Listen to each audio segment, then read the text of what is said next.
इस खास चर्चा में आपका स्वागत है। नमस्कार। आज हमारे सामने है ज्ञान बिंदु जीएस एकेडमी का एक काफी विस्तृत टेस्ट पेपर 01 CIGBA-2025। हाँ, इसमें तो समसामयिकी, विज्ञान, इतिहास, अर्थव्यवस्था सब कुछ शामिल है। बिल्कुल। तो हमारा इरादा यही है कि इस घनी जानकारी से मतलब जो सबसे जरूरी और दिलचस्प बातें हैं वो निकालें। हाँ, ताकि कम समय में एक अच्छी समझ बन सके। तो चलिए शुरू करते हैं। सबसे पहले देखते हैं कुछ ताज़ा घटनाएं और तकनीकी सुर्खियां जो इस पेपर में हैं। बात करते हैं आने वाले गणतंत्र दिवस की। 2025 में ये 76वां होगा और पेपर के हिसाब से फ्रांस के राष्ट्रपति मुख्य अतिथि होंगे। हाँ, और परेड में भी 31 झांकियों की बात कही गई है। साथ ही रक्षा क्षेत्र से भी कुछ दिलचस्प चीजें हैं, जैसे प्रलय मिसाइल का जिक्र है और संजय नाम की एक निगरानी प्रणाली भी। हाँ, और ये रक्षा संबंधी जिक्र महत्वपूर्ण है। देखो, प्रलय जैसी बैलिस्टिक मिसाइलें जो हैं वो हमारी सामरिक क्षमता को काफी बढ़ाती हैं। और दूसरी तरफ संजय जैसे जो बैटलफील्ड निगरानी सिस्टम है, वो आजकल युद्ध क्षेत्र की बेहतर तस्वीर मतलब जानकारी देने में अहम भूमिका निभाते हैं। अच्छा। इससे फैसले लेने में मदद मिलती है।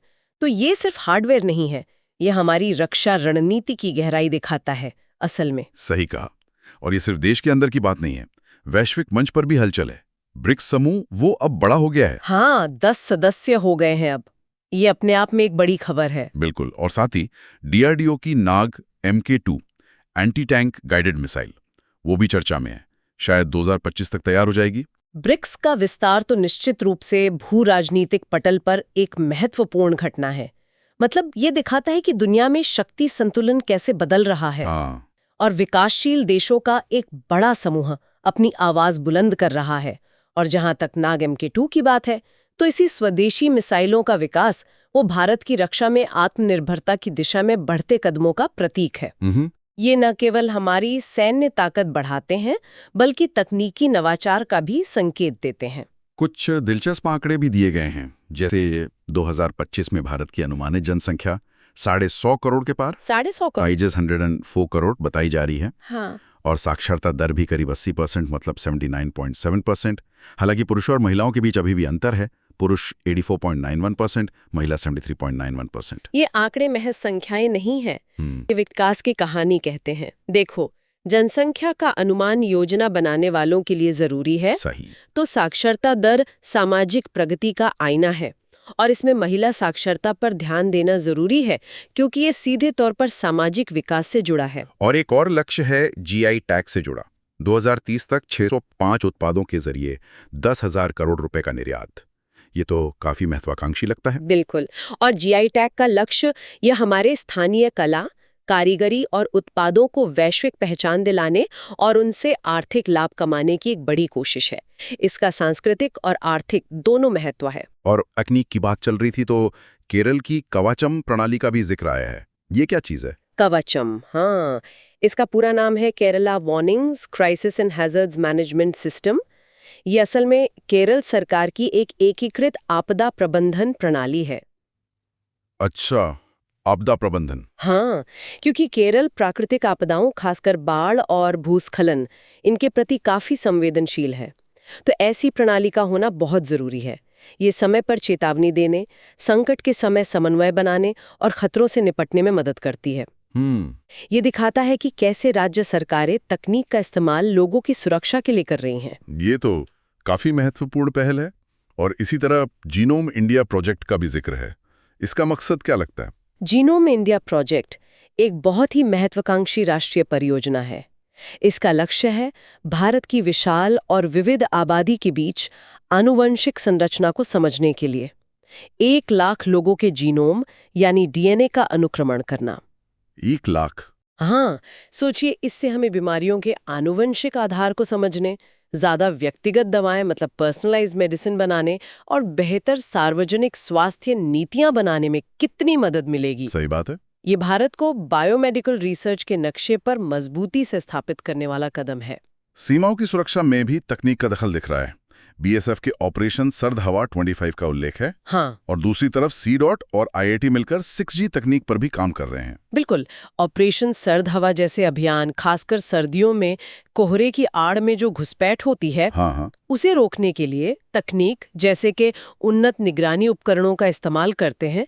ये सीमा सुरक्षा की चुनौतियों का तकनीकी समाधान खोजने का प्रयास है। और 6G? 6G तो भविष्य की तैयारी है। हम अभी 5G अपना रहे हैं, लेकिन 6G पर शोध शुरू करना दिखाता है कि भारत अगली पीढ़ी की संचार तकनीक में पीछे नहीं रहना चाहता। ये डिजिटल इंडिया के विजन से भी जुड़ता है। तो हमने देखा कि कैसे तकनीक रक्षा से लेकर स्वास्थ्य और संचार तक मतलब हर जगह पैड बना रही है। अब थोड़ा रुख करते हैं विज्ञान के बुनियादी सिद्धांतों की तरफ। भौतिकी में अक्सर उत्तल और अवतल दर्पणों के इस्तेमाल पर सवाल आते हैं। हाँ, आते हैं। यहाँ बताया गया है कि गाड़ी के साइड मिरर या एटीएम में उत्तल दर्पण लगते हैं, जबकि शेविंग मिरर या टॉर्च में अवतल दर्पण का इस्तेमाल होता है। हाँ, और इसका सीधा संबंध उनके गुणों से है। देखो, उत्तल दर्पण चीजों का छोटा और सीधा प्रतिबिंब बनाता है और देखने का क्षेत्र, फील्ड ऑफ व्यू, वो बढ़ा देता है। अच्छा। इसीलिए साइड मिरर में इस्तेमाल होता है ताकि पीछे का ज्यादा इलाका दिखे। और अवतल दर्पण वो प्रकाश की किरणों को एक बिंदु पर केंद्रित करता है, जैसे टॉर्च में, या फिर बड़ा प्रतिबिंब बनाता है, जैसे शेविंग मिरर में। समझ गया, मतलब रोजमर्रा की चीजें ये। बिल्कुल, ये रोजमर्रा की चीजें भौतिकी के सिद्धांतों पर ही काम करती हैं। इसी तरह यांत्रिक ऊर्जा की बात है, मैकेनिकल एनर्जी, हाँ जो गतिज ऊर्जा और स्थितिज ऊर्जा का जोड़ होती है। हाँ, ये ऊर्जा संरक्षण के सिद्धांत का एक रूप है। स्थितिज ऊर्जा वस्तु की स्थिति या ऊंचाई के कारण होती है, जैसे बांध में रुका पानी। हाँ, या ऊंचाई पर रखा पत्थर। सूत्र है PE = mgh। जबकि गतिज ऊर्जा उसकी गति के कारण होती है, जैसे बहता पानी या गिरता पत्थर। सूत्र के E = ½ mv²। अच्छा। जब कोई वस्तु गिरती है तो उसकी स्थितिज ऊर्जा गतिज ऊर्जा में बदलती है, लेकिन अगर हम हवा के प्रतिरोध जैसी बाहरी ताकतों को अनदेखा करें तो कुल यांत्रिक ऊर्जा स्थिर रहती है। ये समझना भौतिकी की कई समस्याओं को हल करने में मदद करता है। पानी का एक अनोखा गुण भी चर्चा में है। 4 डिग्री सेल्सियस पर इसका घनत्व सबसे ज्यादा और आयतन सबसे कम क्यों होता है? ये थोड़ा अजीब लगता है। ये वाकई पानी का एक बहुत ही खास गुण है। इसे असंगत प्रसार या एनोमलस एक्सपेंशन कहते हैं। ज्यादातर चीजें ठंडा करने पर सिकुड़ती हैं ना? हाँ। लेकिन पानी 4 डिग्री सी से 0 डिग्री सी तक ठंडा होने पर फैलता है। ऐसा पानी के अणुओं के बीच हाइड्रोजन बॉन्डिंग की वजह से होता है। 4 डिग्री पर अणु सबसे करीब होते हैं, इसलिए घनत्व अधिकतम, आयतन न्यूनतम। अच्छा। लेकिन उससे और ठंडा करने पर बर्फ बनने की प्रक्रिया में एक खास क्रिस्टल संरचना बनती है जो ज्यादा जगह घेरती है, तो आयतन बढ़ता है, घनत्व कम होता है। तो इसी वजह से झीलें ऊपर से जमती हैं। बिल्कुल। और नीचे पानी तरल रहता है, जिससे जलीय जीव जिंदा रह पाते हैं। है ना प्रकृति का अद्भुत इंतजाम? सच में। अच्छा, रसायन विज्ञान की तरफ देखें तो फ्यूज तार का जिक्र है, जो सीसा और टिन का मिश्र धातु होता है। हाँ। और प्लास्टर ऑफ पेरिस POP, इसका रासायनिक सूत्र CaSO4.12H2O दिया गया है। इस्तेमाल तो पता ही है, मूर्तियां बनाने या टूटी हड्डियों को जोड़ने में। फ्यूज तार में सीसा टिन मिश्र धातु का इस्तेमाल इसलिए होता है क्योंकि इसका गलनांक मतलब मेल्टिंग पॉइंट कम होता है और प्रतिरोधकता ज्यादा। मतलब जब सर्किट में तय सीमा से ज्यादा करंट बहता है तो तार जल्दी गर्म होकर पिघल जाता है, सर्किट टूट जाता है और महंगे उपकरण जलने से बच जाते हैं। ये एक सुरक्षा उपाय है। समझ गया। और POP असल में जिप्सम CaSO4 × 2H2O को सावधानी से गर्म करके बनाया जाता है, लगभग 150 से 180 डिग्री सेल्सियस पर। अच्छा। इससे उसका कुछ क्रिस्टलीय जल निकल जाता है। जब इसमें पानी मिलाते हैं तो ये वापस जिप्सम बनकर कठोर हो जाता है। इसी गुण का फायदा हड्डी जोड़ने या मूर्ति बनाने में उठाया जाता है। हाइड्रोजन की समस्थानिकों की भी बात है, प्रोटियम, ड्यूटेरियम, ट्राइटियम। हाँ, आइसोटोप्स। और मीथेन में CH4 में सहसंयोजक बंधन, कोवेलेंट बॉन्ड होने की बात कही गई है। समस्थानिक एक ही तत्व के ऐसे परमाणु होते हैं जिनमें प्रोटॉन की संख्या तो समान होती है, लेकिन न्यूट्रॉन की संख्या अलग-अलग। हाइड्रोजन के मामले में प्रोटियम 1H सबसे आम है, कोई न्यूट्रॉन नहीं। ड्यूटेरियम 2H में एक न्यूट्रॉन, इसे भारी हाइड्रोजन भी कहते हैं।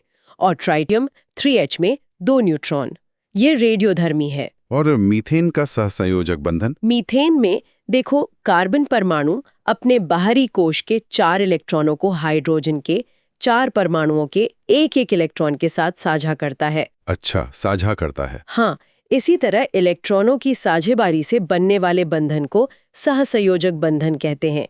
ये ऑर्गेनिक केमिस्ट्री का आधार है। जीव विज्ञान की तरफ बढ़ें तो पौधों में ऑक्सिन हार्मोन की भूमिका बताई गई है कोशिका विभाजन और शीर्ष प्रमुखता में। Apical dominance. हाँ, और हमारे दिमाग का सेरिबेलम यानी अनुमस्तिष्क शरीर का संतुलन बनाता है। ऑक्सिन पौधों के लिए बहुत जरूरी हार्मोन है। ये जड़ों और तनों की वृद्धि को नियंत्रित करता है। और एपिकल डोमिनेंस का मतलब है कि पौधे का सबसे ऊपरी सिरा तेजी से बढ़ता है और साइड की कलियों की बढ़त को दबा देता है, ताकि पौधा सीधा ऊपर बढ़े। बिल्कुल। किसानों और बागबानों के लिए बिन हार्मोन्स की जानकारी बहुत काम की है। और सेरेबेलम, जो हमारे मस्तिष्क के पिछले हिस्से में होता है, उसका मुख्य काम है हमारी मांसपेशियों की गतिविधियों में तालमेल बिठाना, शरीर का संतुलन बनाए रखना, पोस्चर कंट्रोल करना। अच्छा, बिना इसके हम ठीक से चल फिर भी नहीं सकते। ये दिखाता है कि मस्तिष्क के अलग-अलग हिस्से कितने विशेष काम करते हैं। विज्ञान से अब अर्थव्यवस्था और सरकारी नीतियों की ओर चलते हैं। इस पेपर में विभिन्न पंचवर्षीय योजनाओं का जिक्र है। हाँ, 5 ईयर प्लान्स। जैसे पहली योजना कृषि पर केंद्रित थी, दूसरी भारी उद्योगों पर, और 11वीं योजना का लक्ष्य था तीव्र और अधिक समावेशी विकास। हाँ, पंचवर्षीय योजनाएं आजादी के बाद भारत के आर्थिक विकास का एक तरह से रोड मैप थी। पहली योजना 1951-56 ने कृषि और सिंचाई पर ध्यान दिया, क्योंकि उस वक्त खाद्य सुरक्षा बड़ी चुनौती थी। सही। दूसरी योजना 1956-61 महालनोबिस मॉडल पर आधारित थी, जिसने तेजी से औद्योगिकरण के लिए भारी उद्योगों पर जोर दिया। 11वीं योजना 2007-12 तक आते-आते फोकस सिर्फ विकास दर बढ़ाने पर नहीं रहा, बल्कि विकास को ज्यादा समावेशी बनाने, गरीबी कम करने और क्षेत्रीय असमानताएं घटाने पर आ गया था। ये दिखाता है कि समय के साथ भारत की आर्थिक प्राथमिकताएं कैसे बदलीं। राष्ट्रीय आय से जुड़ी कुछ अवधारणाएं भी हैं, जैसे जीडीपी और एनएनपी के बीच का रिश्ता बताया गया है। NNP MP equals GNP MP मूल्य ह्रास। हाँ, ये मैक्रो इकोनॉमिक्स के बुनियादी संकेतक हैं। जीडीपी यानी सकल घरेलू उत्पाद एक देश की सीमा के अंदर एक साल में बनी सभी अंतिम वस्तुओं और सेवाओं का मौद्रिक मूल्य है। ठीक है। जीएनपी यानी सकल राष्ट्रीय उत्पाद में देश के नागरिकों द्वारा विदेशों में कमाई गई आय भी जोड़ी जाती है और विदेशियों द्वारा देश में कमाई आय घटाई जाती है। ओके। जब हम जीएनपी में से उत्पादन प्रक्रिया में इस्तेमाल हुई पूंजी की टूट-फूट या घिसावट, जिसे डिप्रिसिएशन या मूल्यह्रास कहते हैं, उसे घटा देते हैं, तो हमें एनएनपी यानी शुद्ध राष्ट्रीय उत्पाद मिलता है। तो एनएनपी बेहतर है? हाँ, अक्सर एनएनपी को जीडीपी या जीएनपी से बेहतर संकेतक माना जाता है, क्योंकि ये पूंजी के उपभोग को भी हिसाब में लेता है। और इसी तरह बाजार मूल्य और कारक लागत का फर्क अप्रत्यक्ष कर और सब्सिडी के समायोजन से आता है। एनएनपी एट फैक्टर कॉस्ट को ही अक्सर राष्ट्रीय आय कहा जाता है। आरबीआई के मौद्रिक नीति उपकरणों का भी जिक्र है, जैसे सीआरआर और एसएलआर। नगद आरक्षित अनुपात और सांविधिक तरलता अनुपात। हाँ, और सीमांत उपभोग प्रवृत्ति एमपीसी व सीमांत बचत प्रवृत्ति एमपीएस जैसी अवधारणाएं भी हैं। सीआरआर और एसएलआर ये आरबीआई के पास बैंकों को नियंत्रित करने और अर्थव्यवस्था में मुद्रा आपूर्ति मतलब मनी सप्लाई को रेगुलेट करने के शक्तिशाली उपकरण हैं। कैसे? देखो, सीआरआर वो न्यूनतम प्रतिशत है बैंकों की जमा का जो उन्हें आरबीआई के पास नकद रूप में रखना पड़ता है। एसएलआर वो न्यूनतम प्रतिशत है जमा का जो बैंकों को अपने पास तरल संपत्ति जैसे नकद, सोना, सरकारी बॉन्ड इनके रूप में रखना होता है। तो अगर आरबीआई को लगता है कि बाजार में बहुत ज्यादा पैसा है और महंगाई बढ़ रही है, तो वो सीआरआर या एसएलआर बढ़ाकर बैंकों की उधार देने की क्षमता कम कर सकती है। अच्छा। और इसके विपरीत अगर अर्थव्यवस्था सुस्त है तो इन्हें घटाकर बाजार में नकदी बढ़ा सकती है। और ये एमपीसी और एमपीएस क्या बलाएं? सुनने में थोड़े तकनीकी लगते हैं। है तो तकनीकी, पर मतलब सीधा है। एमपीसी यानी मार्जिनल प्रोपेंसिटी टू कंज्यूम बताती है कि जब किसी की आय बढ़ती है तो बढ़ी हुई आय का कितना हिस्सा वो खर्च कर देता है। अच्छा, कितना खर्च किया? हाँ, सूत्र है डेल्टा सी डेल्टा वाई। और एमपीएस यानी मार्जिनल प्रोपेंसिटी टू सेव बताती है कि बढ़ी हुई आय का कितना हिस्सा वो बचा लेता है। सूत्र है delta S delta Y. Okay. क्योंकि बढ़ी हुई आय या तो खर्च होगी या बचाई जाएगी, इसलिए एमपीसी प्लस एमपीएस हमेशा 1 के बराबर होता है। ये अवधारणाएं ये समझने में मदद करते हैं कि अर्थव्यवस्था में मांग कैसे बनती है और सरकारी नीतियों जैसे टैक्स में कटौती या वृद्धि का लोगों के खर्च और बचत पर क्या असर पड़ेगा। अर्थव्यवस्था से अब थोड़ा भूगोल और जनगणना की ओर बढ़ते हैं। एक सवाल गल्फ स्ट्रीम पर है, अटलांटिक महासागर में बहने वाली गर्म धारा। हाँ, गर्म महासागरीय धारा। स्रोत इसकी स्थिति 20 डिग्री उत्तरी अक्षांश के पास बताता है और राष्ट्रीय राजमार्गों में NH2 का जिक्र है, दिल्ली कोलकाता। गल्फ स्ट्रीम जैसी गर्म समुद्री धाराएं वैश्विक जलवायु पर बहुत गहरा असर डालती हैं। ये उत्तरी अमेरिका के पूर्वी तट से शुरू होकर उत्तरी अटलांटिक में यूरोप की ओर बहती है और पश्चिमी यूरोप के मौसम को उम्मीद से कहीं ज्यादा गर्म रखती है। अच्छा। हाँ, ये दिखाता है कि कैसे समुद्र और वायुमंडल आपस में जुड़े हैं। दूसरी तरफ NH2 जैसे राष्ट्रीय राजमार्ग ये भारत की आर्थिक धमनियां हैं। ये न सिर्फ शहरों को जोड़ते हैं बल्कि माल ढुलाई, व्यापार और लोगों की आवाजाही को आसान बनाकर आर्थिक विकास को गति देते हैं। स्वर्णिम चतुर्भुज परियोजना का ये एक महत्वपूर्ण हिस्सा है। जनगणना 2011 के कुछ महत्वपूर्ण आंकड़े भी दिए गए हैं, जैसे भारत का जनसंख्या घनत्व 382 व्यक्ति प्रति वर्ग किलोमीटर। हाँ, 382। दशकीय वृद्धि दर 2001-2011 17.7% और कुल साक्षरता दर लगभग 74% या 73.91% थी। जनगणना के ये आंकड़े किसी भी देश के लिए अपनी स्थिति का आकलन करने और भविष्य की योजना बनाने के लिए बेहद जरूरी होते हैं। जनसंख्या घनत्व बताता है कि जमीन पर आबादी का दबाव कितना है। सही। दशकीय वृद्धि दर जनसंख्या बढ़ने की रफ्तार दिखाती है, जो पिछली दशकीय वृद्धि से कम थी। ये एक सकारात्मक संकेत था। हाँ। और साक्षरता दर शिक्षा के स्तर और मानव संसाधन की गुणवत्ता का पैमाना है। इन्हीं आंकड़ों के आधार पर ही सरकारें संसाधन आवंटन, नीतियां और विकास कार्यक्रम तय करती हैं। राज्यों के बीच भी इन आंकड़ों में काफी फर्क दिखता है। सबसे ज्यादा जनसंख्या घनत्व बिहार 1106 में था, तो सबसे कम अरुणाचल प्रदेश में सिर्फ 17। हाँ, बहुत अंतर है। साक्षरता में केरल 94% सबसे आगे, जबकि बिहार 61.8% सबसे पीछे। ये क्षेत्रीय असमानताएं भारत की विविधता का एक पहलू है, लेकिन ये विकास की चुनौतियों को भी उजागर करती हैं। बिहार जैसे राज्य में जनसंख्या का भारी दबाव और कम साक्षरता दर विकास के रास्ते में बड़ी बाधाएं खड़ी करती हैं। वहीं केरल का उच्च साक्षरता दर, खासकर महिला साक्षरता, वहां के बेहतर सामाजिक संकेतों का एक कारण माना जाता है। इन भिन्नताओं को समझना जरूरी है ताकि लक्षित नीतियां बनाई जा सकें और समावेशी विकास सुनिश्चित हो। चलिए, अब इस चर्चा के आखिरी पड़ाव पर आते हैं, भारतीय राजव्यवस्था और इतिहास की कुछ झलकियां। संविधान के कुछ प्रमुख अनुच्छेदों का जिक्र है। अनुच्छेद 21 प्राण और दैहिक स्वतंत्रता, बहुत महत्वपूर्ण। अनुच्छेद 52 भारत के राष्ट्रपति, अनुच्छेद 76 महान्यायवादी और अनुच्छेद 123 राष्ट्रपति की अध्यादेश शक्ति। ये सभी अनुच्छेद भारतीय लोकतंत्र और शासन प्रणाली की नींव हैं। अनुच्छेद 21 जीवन और व्यक्तिगत स्वतंत्रता का मौलिक अधिकार देता है, जिसकी सुप्रीम कोर्ट ने बहुत व्यापक व्याख्या की है। हाँ। अनुच्छेद 32 खुद एक मौलिक अधिकार है, जो नागरिकों को अपने अन्य मौलिक अधिकारों के हनन पर सीधे सुप्रीम कोर्ट जाने का हक देता है। डॉक्टर अंबेडकर ने इसे संविधान की आत्मा कहा था। अनुच्छेद 52 राष्ट्रपति पद की स्थापना करता है, जो राष्ट्र के प्रमुख हैं। अनुच्छेद 76 महान्यायवादी यानी अटॉर्नी जनरल के पद का प्रावधान करता है, जो भारत सरकार के मुख्य कानूनी सलाहकार होते हैं। और 130 और अनुच्छेद 123 राष्ट्रपति को तब कानून बनाने की शक्ति देता है जब संसद सत्र में ना हो। हालांकि इसकी कुछ सीमाएं हैं।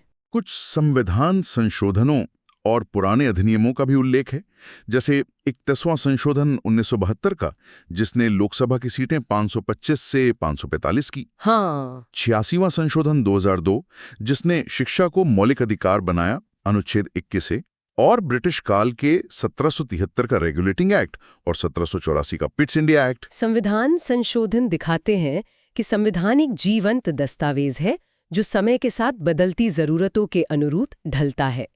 31वां संशोधन बढ़ती आबादी और राज्यों के पुनर्गठन के बाद प्रतिनिधित्व को समायोजित करने के लिए था। अच्छा। 86वां संशोधन शिक्षा के महत्व को रेखांकित करने वाला एक ऐतिहासिक कदम था।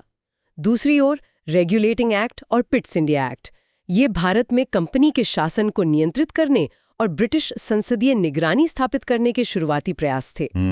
ये अधिनियम भारत में संवैधानिक विकास की लंबी प्रक्रिया के शुरुआती बिंदु माने जा सकते हैं, जिनसे धीरे धीरे केंद्रीय प्रशासन की नींव पड़ी। इतिहास के पन्नों से अकबर के 2 महत्वपूर्ण सुधारों का जिक्र है। 1564 में जजिया कर की समाप्ति और 1562 में दास प्रथा का अंत। हाँ, ये महत्वपूर्ण है। और भारत में यूरोपीय कंपनियों के आने का क्रम भी दिया गया है। पुर्तगाली 1498, फिर डच 1602, अंग्रेज 1600 में कंपनी बनी, डेनिश 1616 और फ्रांसीसी 1664। अकबर द्वारा जजिया, जो गैर मुसलमानों पर लगता था, और दास प्रथा का अंत करना, ये उसकी उदार और मानवीय सोच को दर्शाता है। ये उस मध्ययुगीन काल में बड़े प्रगतिशील कदम थे। सही। यूरोपीय कंपनियों के आगमन का क्रम थोड़ा ध्यान देने लायक है। पुर्तगाली सबसे पहले आए। ईस्ट इंडिया कंपनी की स्थापना डच ईस्ट इंडिया कंपनी से पहले हुई 1600 वर्सेस 1602, लेकिन डचों ने भारत में अपनी पहली फैक्ट्री मसूलीपट्टनम में अंग्रेजों से पहले स्थापित की 1605। अच्छा, ये बारीक बात है। हाँ, इन कंपनियों के बीच व्यापार और फिर सत्ता के लिए संघर्ष ने ही भारत के आधुनिक इतिहास की दिशा तय की। और अंत में स्वतंत्रता संग्राम के कुछ बड़े आंदोलनों का जिक्र है। स्वदेशी आंदोलन 1905, बंगाल विभाजन के विरोध में, असहयोग आंदोलन 1920, सविनय अवज्ञा आंदोलन 1930, जिसकी शुरुआत प्रसिद्ध दांडी मार्च से हुई। हाँ, और भारत छोड़ो आंदोलन 1942। ये चारों आंदोलन भारतीय राष्ट्रवाद के विकास और स्वतंत्रता संग्राम के निर्णायक मोड़ थे। स्वदेशी ने आर्थिक आत्मनिर्भरता और बहिष्कार का हथियार अपनाया। असहयोग आंदोलन ने पहली बार व्यापक जनभागीदारी देखी। सविनय अवज्ञा आंदोलन में नमक सत्याग्रह ने ब्रिटिश कानून की अवज्ञा का शक्तिशाली प्रतीक प्रस्तुत किया, और भारत छोड़ो आंदोलन करो या मरो का नारा देकर ब्रिटिश राज की समाप्ति का अंतिम आह्वान बना। इन आंदोलनों ने खासकर गांधी जी के नेतृत्व में भारतीय जनता को एकजुट किया और अंततः स्वतंत्रता का मार्ग प्रशस्त किया। तो आज हमने इस एक टेस्ट पेपर के बहाने कितनी सारी चीजों को छू लिया। मतलब ताज़ा खबरों और तकनीक से लेकर विज्ञान के सिद्धांत, अर्थव्यवस्था की बारीकियां, भूगोल के तथ्य और इतिहास और संविधान के अहम पड़ाव तक। वाकई ज्ञान की दुनिया आपस में कितनी जुड़ी हुई है। बिल्कुल सही कहा। इन अलग अलग दिखने वाले तथ्यों और जानकारियों को एक साथ देखने पर पता चलता है कि ये सब कैसे एक बड़ी तस्वीर का हिस्सा हैं। इतिहास की घटनाएं वर्तमान की आर्थिक या सामाजिक स्थिति को प्रभावित करती हैं। हाँ। विज्ञान और तकनीक न सिर्फ हमारे जीवन को बदल रहे हैं, बल्कि भू राजनीति और सुरक्षा को भी नया आकार दे रहे हैं। जनगणना के आंकड़े सामाजिक नीतियों की दिशा तय करते हैं। तो इस पूरी चर्चा से हम क्या मुख्य सबक ले सकते हैं? मतलब एक निचोड़ क्या हो सकता है? मेरे विचार में सबसे बड़ा सबक यही है कि जानकारी को टुकड़ों में देखने के बजाय उसे जोड़कर देखने की कोशिश करनी चाहिए। जैसे इस पेपर में भारत महिला विकास निगम IWDC का जिक्र विकसित भारत 2047 के संदर्भ में था। अब उन्होंने आज ज्यादा डिस्कस नहीं किया, लेकिन हमने रक्षा, नागेम के, प्रलय, विज्ञान, जीनोम इंडिया, अर्थव्यवस्था, योजनाएं, संकेतक जैसे क्षेत्रों में हो रही प्रगति की बात की। अब सोचने वाली बात यह है कि विकसित भारत 2047 जैसे बड़े राष्ट्रीय लक्ष्य को पाने के लिए ये सभी अलग अलग क्षेत्र, रक्षा, विज्ञान, महिला सशक्तिकरण, आर्थिक नीतियां, बुनियादी ढांचा, ये सब कैसे एक दूसरे के साथ तालमेल बिठाएंगे और एक दूसरे पर क्या असर डालेंगे। भविष्य की तस्वीर शायद इन्हीं अंतर संबंधों में छिपी है। ये सोचने के लिए एक दिलचस्प सवाल है। बिल्कुल, बहुत दिलचस्प सवाल सोचने के लिए छोड़ा है आपने। इस गहन पड़ताल में हमारे साथ जुड़ने के लिए धन्यवाद।